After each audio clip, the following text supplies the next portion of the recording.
நம்ம நல்லா பேசிட்டு இருக்கிற பழகிட்டு இருக்கிற ஒரு நபர் திடீர்னு பழக்கத்தை பேச்சுவார்த்தைய துண்டிச்சிடுறாங்க, கட் பண்ணிடுறாங்க. அப்ப நமக்கு ஒரு பெயின் வருது, வலிக்குது, என்ன பண்றதுன்னு தெரியல.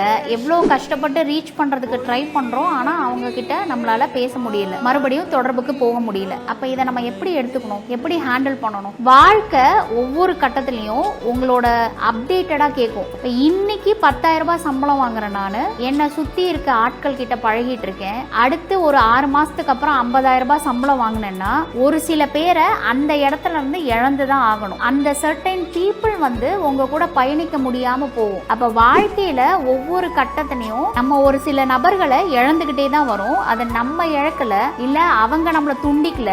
ஆனா இந்த பிரபஞ்சமே அந்த மாதிரியான ஒரு விஷயத்துல தான் நம்மள வச்சிருக்கு.